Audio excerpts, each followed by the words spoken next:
ವಿಶ್ವದ ಹುಮ್ಮನಸ್ಸಿನ ಎಲ್ಲ ಕನ್ನಡಿಗರಿಗೂ ಅಮೋಘಂ ಚಾನಲ್ಗೆ ಸುಸ್ವಾಗತ.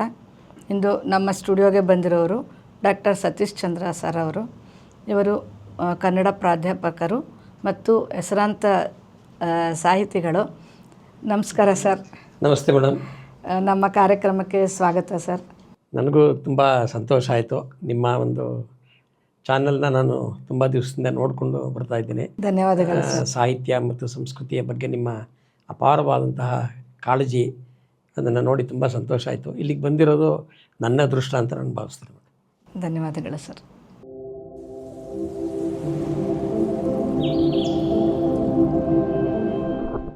ಹಾಗೆ ನಿಮ್ಮ ಒಂದು ಬದುಕು ಬರಹ ಎರಡರ ಪರಿಚಯವನ್ನು ನಮ್ಮ ವೀಕ್ಷಕರಿಗೆ ಇವತ್ತು ಮಾಡಿಕೊಡ್ಬೇಕು ಸರ್. ನಾನು ಮೈಸೂರು ಜಿಲ್ಲೆಯ ಪಿರಿಯಾಪಟ್ಟಣದವನು ಮೇಡಮ್. ನನ್ನ ಬಾಲ್ಯ ಮತ್ತು ಇವತ್ತಿಗೂ ಕೂಡ ನಾನು ನಮ್ಮ ಪಿರಿಯಾಪಟ್ಟಣವನ್ನು ನೆನೆಸ್ಕೊಳ್ದೇ ಇರೋ ದಿನಾನೇ ಇಲ್ಲ. ಮತ್ತು ನಾನು ಪಿರಿಯಾಪಟ್ಟಣ ನನ್ನ ಕರ್ಮಭೂಮಿ ಅಂತಲೇ ಅಂದ್ಕೊಂಡಿದ್ದೀನಿ. ನಮ್ಮ ತಂದೆ ST ದಕ್ಷಿಣಾಮೂರ್ತಿ ಅಂಥೇಳಿ ಅವರು ಕನ್ನಡ ಅಧ್ಯಾಪಕರಾಗಿ ಒಂದು ಮಿಡ್ಲ್ ಸ್ಕೂಲ್ನಲ್ಲಿ ಕೆಲಸ ಮಾಡ್ತಾಯಿದ್ರು. ನಮ್ಮ ತಾಯಿ ಗಿರಿಜಮ್ಮ ಅಂತ ಹೇಳಿ ಅವರು ಗೃಹಿಣಿ. ನಮ್ಮ ಇಡೀ ಮನೆತನನೇ ಒಂದು ರೀತಿಯಲ್ಲಿ ಸಾಹಿತ್ಯದ ವಾತಾವರಣವನ್ನು ನನಗೆ ಬಾಲ್ಯದಿಂದಲೂ ಕಲ್ಪಿಸ್ಕೊಟ್ಟದ್ದು. ಮತ್ತು ನಮ್ಮ ಪಿರಿಯಾಪಟ್ಟಣ ನಾನು ಯಾಕೆ ನೆನೆಸ್ಕೋತೀನಿ ಅಂತ ಹೇಳಿದ್ರೆ, ನನ್ನ ಇಡೀ ಬಾಲ್ಯದಲ್ಲಿ ನನ್ನ ಮೇಲೆ ತುಂಬ ಪ್ರಭಾವವನ್ನು ಬೀರಿದಂಥದ್ದು ಪಿರಿಯಾಪಟ್ಟಣ. ಅದು ಐತಿಹಾಸಿಕವಾಗಿಯೂ ಒಂದು ಪ್ರಸಿದ್ಧವಾದ ಸ್ಥಳ. ನಮ್ಮ ಮನೆಯಲ್ಲಿ ಇವತ್ತಿಗೂ ಕೂಡ ಅದೇ ಪರಂಪರೆ, ಪುಸ್ತಕ ಪರಂಪರೆ ನಮ್ಮದು.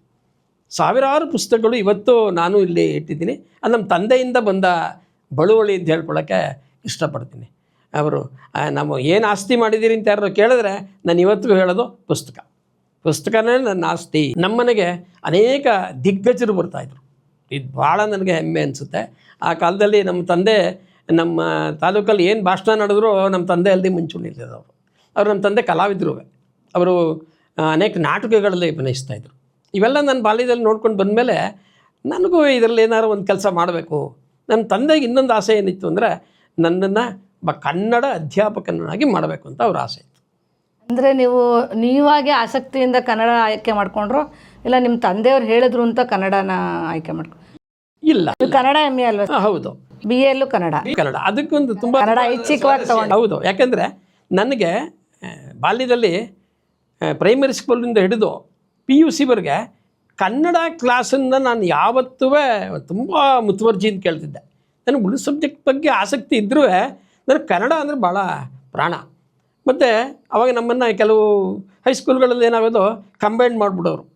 ತುಂಬ ಹುಡುಗರು ಇದ್ದಾರೆ ಅನ್ನೋ ಕಾರಣಕ್ಕೆ ನಾನು ಸೀಟ್ ಸಿಗದೆ ಹೋದ್ರೂ ನೆಲದ ಮೇಲೆ ಕೂತ್ಕೊಂಡು ಕನ್ನಡ ಕ್ಲಾಸನ್ನು ಕೇಳ್ತಾಯಿದ್ದೆ. ಆಸಕ್ತಿಕರವಾಗಿತ್ತು. ಮತ್ತು ನಮಗೆ ಇದ್ದಂಥ ಅಧ್ಯಾಪಕರು ಎಲ್ಲರೂ ಕೂಡ, ಅವ್ರನ್ನೆಲ್ಲರನ್ನೂ ಕೃತಜ್ಞತೆಯನ್ನು ನೆನೆಸ್ಕೊತೀನಿ. ಎಲ್ಲ ಅಧ್ಯಾಪಕರು ಕನ್ನಡದ ಬಗ್ಗೆ ಪ್ರೀತಿ ಬೆಳೆಯೋಕ್ಕೆ ಕಾರಣವಾದರು. ಇದು ನನಗೆ ಬಾಲ್ಯದಲ್ಲಿ ಇದ್ದಂಥದ್ದು. ಮತ್ತು ಆಗಲೇ ನಾನು ಕೆಲವು ಚಿಕ್ಕ ನಾಟಕಗಳನ್ನ ಬರೆದು ಸ್ಕೂಲಲ್ಲಿ ಸ್ಕಿಟ್ ಥರ ಮಾಡ್ತಾಯಿದ್ದೆ. ಅದೇನೋ ತಪ್ಪೋ ಸರಿನೋ. ಆಮೇಲೆ ಕವನಗಳನ್ನು ಬರೆಯೋದು, ನಮ್ಮ ತಂದೆಗೆ ತೋರಿಸೋದು, ಅವ್ರು ತಿದ್ದುಕೊಡೋದು, ಇದು ಒಂದು ರೀತಿ ನಮಗೆ ಬಾಲ್ಯದಿಂದನೂ ಬಂತು. ಆಮೇಲೆ ಅದನ್ನು ಹವ್ಯಾಸವಾಗಿ ಮುಂದೆ ನಾನು ಸಾಹಿತ್ಯದ ವಿದ್ಯಾರ್ಥಿ ಆದಾಗ ವಿಶೇಷವಾಗಿ ಅಧ್ಯಯನ ಮಾಡೋಕ್ಕೆ. ಅದಾದಮೇಲೆ ನಾನು ಕನ್ನಡ ಮೇಜರ್ನ ಅಧ್ಯಯನ ಮಾಡಬೇಕು ಅಂತ ನಮ್ಮ ತಂದೆಗೆ ಒಂದೇ ಒಂದು ಆಸೆ ಇತ್ತು. ನೀನು BA ಪದವಿಯನ್ನು ಮೈಸೂರಿನ ಮಹಾರಾಜ ಕಾಲೇಜಿನಲ್ಲೇ ತಗೋಬೇಕು, ನೀ ಅಲ್ಲೇ ಪದವಿ ಪಡಿಬೇಕು ಅಂತ ನಮ್ಮ ತಂದೆಗೆ ಆಸೆ ಇತ್ತು.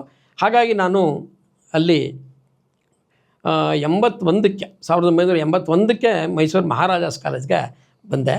ಅಲ್ಲಿ ನನಗೆ ಕನ್ನಡ ಅಧ್ಯಾಪಕರು ಎಲ್ಲರೂ ತುಂಬ ಸಾಹಿತ್ಯದ ಬಗ್ಗೆ ಅಭಿರುಚಿಯನ್ನು ಮೂಡಿಸಿದ್ರು.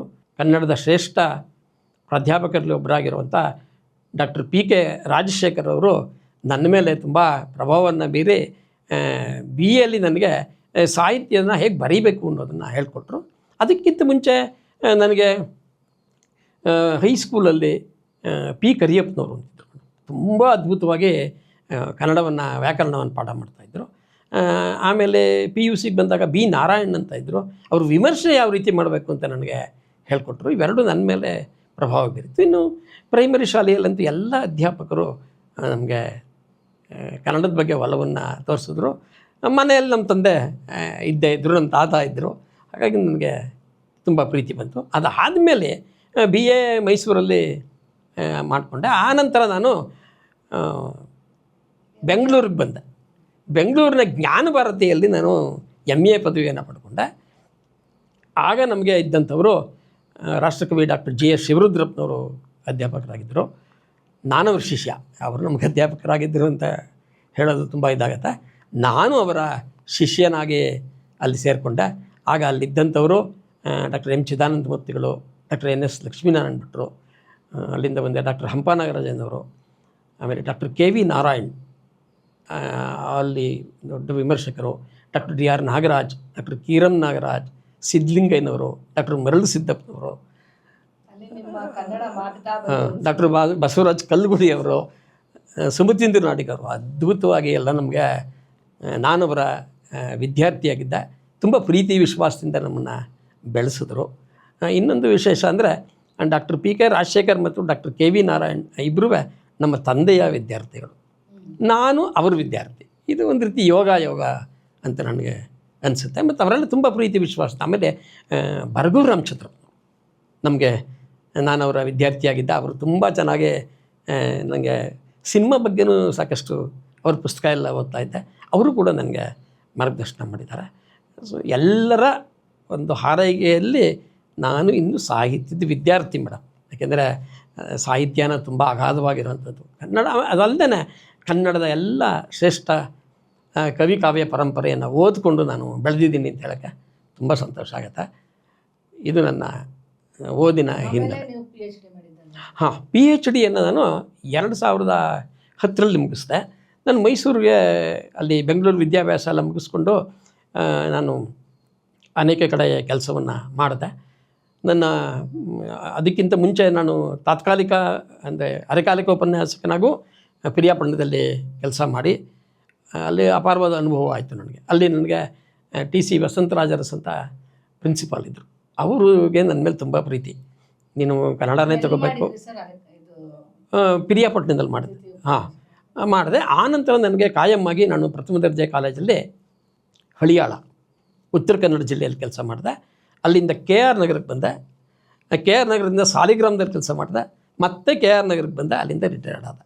ಮೊದಲಿಗೆ ನಾನು ಆಯ್ಕೆ ಮಾಡಿಕೊಂಡಂಥ ವಿಷಯ ಕನ್ನಡ ಚಿತ್ರರಂಗಕ್ಕೆ ಹುಣಸೂರು ಕೃಷ್ಣಮೂರ್ತಿಯವರ ಕೊಡುಗೆ ಅನ್ನೋ ಒಂದು ವಿಷಯದ ಮೇಲೆ ನಮ್ಮ ಗುರುಗಳು ಸೂಚನೆಯನ್ನು ಕೊಟ್ಟರು. ಸೂಚನೆಯನ್ನು ಕೊಟ್ಟ ಮೇಲೆ ನಾನು ಅದರ ಬೇರೆ ಕೆಲಸ ಶುರು ಮಾಡಿದೆ. ಅದು ನನಗೆ ಈ ಪ್ರಯಾಣದಲ್ಲಿ ತುಂಬ ಸಹಾಯ ಮಾಡಿತು. ಸಿನಿಮಾ ಬಗ್ಗೆ ವಿಶೇಷವಾದಂಥ ಒಲವು ಅಲ್ಲಿ ಶುರುವಾಯಿತು ನನಗೆ.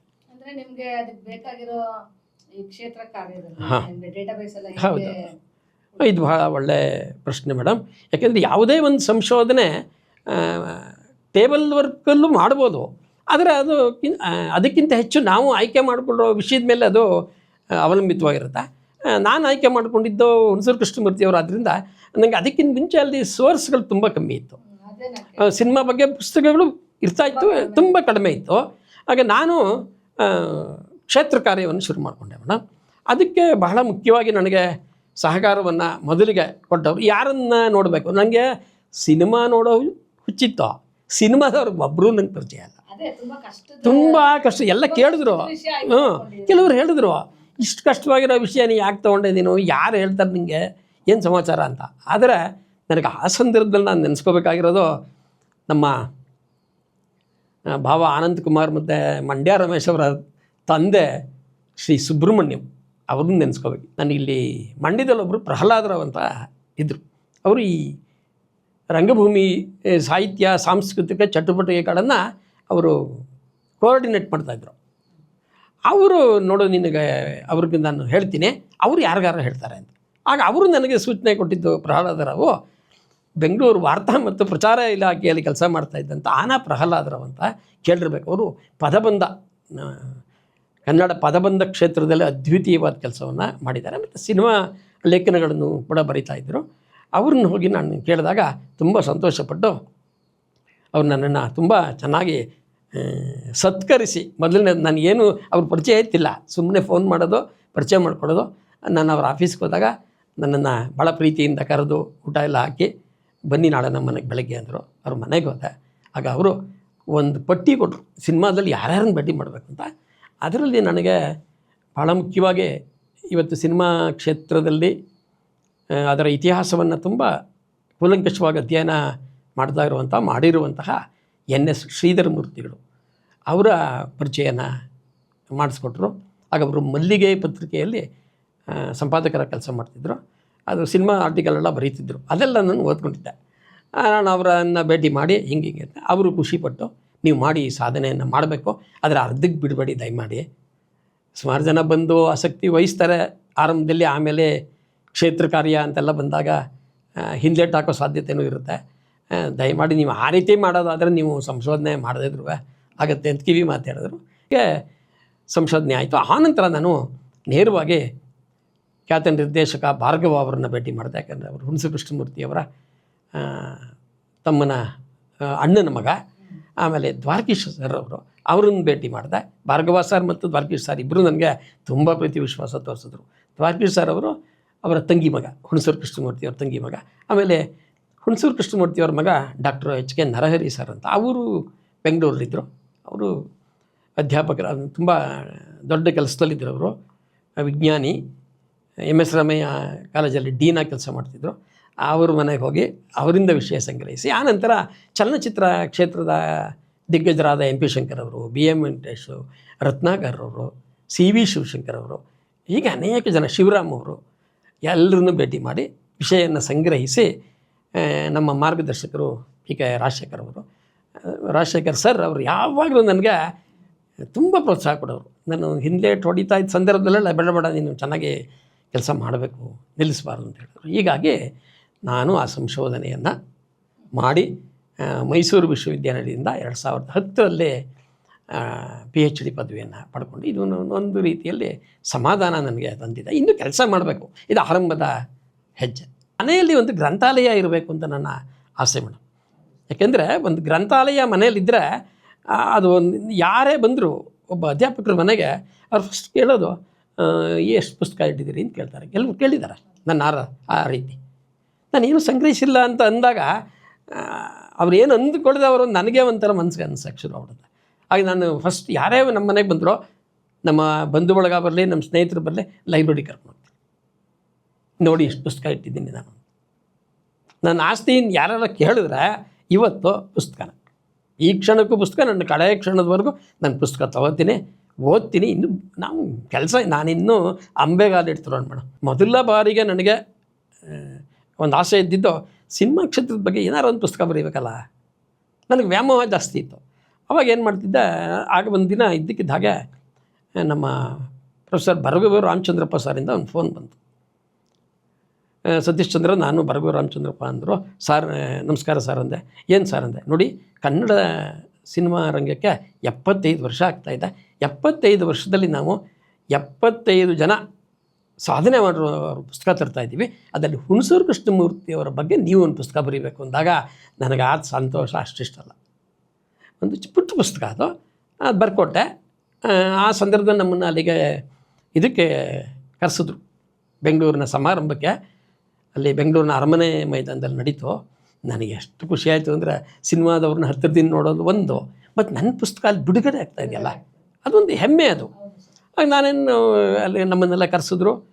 ಅವತ್ತು ಬಂದಿದ್ದವರು ದಿಗ್ಗಜರು ನಮ್ಮ ಗುರುಗಳು ಡಾಕ್ಟರ್ GS ಶಿವರುದ್ರಪ್ಪನವರು, ಮತ್ತು ನನ್ನ ಮತ್ತೊಬ್ಬ ವಿದ್ಯಾಗುರುಗಳು ಡಾಕ್ಟರ್ ಚಂದ್ರಶೇಖರ ಕಂಬಾರು ಸರ್, ಅವರು ಬಂದಿದ್ದರು. ಅವರು ಮುಖ್ಯ ಅತಿಥಿಗಳು, ಪುಸ್ತಕ ಬಿಡುಗಡೆ ಮತ್ತು ಕೊಡೋದು. ಜೊತೆಗೆ ನಾನು ಸಿನಿಮಾ ಅಂದ ತಕ್ಷಣ ನನ್ನ ಮನಸ್ಸಿಗೆ ಯಾವಾಗಲೂ ಮೊದಲು ಬರೋದು ನಮ್ಮ ವರನಟ ಡಾಕ್ಟರ್ ರಾಜ್ಕುಮಾರ್ ಸರ್ ಅಣ್ಣವರು. ಯಾಕೆಂದ್ರೆ ನಾನು ಅವರ ಅಪ್ಪಟ ಅಭಿಮಾನಿ ಇವತ್ತಿಗೂ ಕೂಡ. ನಾನು ಅವರೆಲ್ಲ ಚಿತ್ರಗಳನ್ನು ನೋಡ್ಕೊಂಡು ಬೆಳೆದವನು. ಅವತ್ತು ಅವರು ಇರಲಿಲ್ಲ, ನಾನು ಅವ್ರನ್ನ ತುಂಬ ದೂರದಿಂದ ಒಂದು 2-3 ಸಲ ನೋಡಿದ್ದೆ. ಅಷ್ಟು ಬಿಟ್ಟರೆ ಮಾತಾಡ್ಸೋಕ್ಕೆ ಅವಕಾಶ ಆಗಿರಲಿಲ್ಲ. ಅವತ್ತು ಶ್ರೀಮತಿ ಪಾರ್ವತಮ್ಮ ರಾಜ್ಕುಮಾರ್ ಅವರು ಬಂದಿದ್ದರು ಅವತ್ತು. ಅಲ್ಲಿಗೆ ಅವ್ರನ್ನ ಮಾತಾಡಿಸ್ದೆ, ತುಂಬ ಸಂತೋಷಪಟ್ಟರು. ನೀವು ಇಷ್ಟೆಲ್ಲ ಮಾಡಿದ್ದೀರಾ ಕೆಲಸನ. ಆಮೇಲೆ ಇನ್ನೊಂದು ಅದೃಷ್ಟ ಏನು ಅಂದರೆ, ಅವಾಗ ನಾನು ಅವ್ರ ಊರು ಸಾಲಿಗ್ರಾಮದಲ್ಲಿ ನಾನು ಅಧ್ಯಾಪಕ ಕೆಲಸ ಮಾಡ್ತಿದ್ದೆ. ಅದನ್ನೂ ಹೇಳಿದೆ, ತುಂಬ ಸಂತೋಷಪಟ್ಟರು.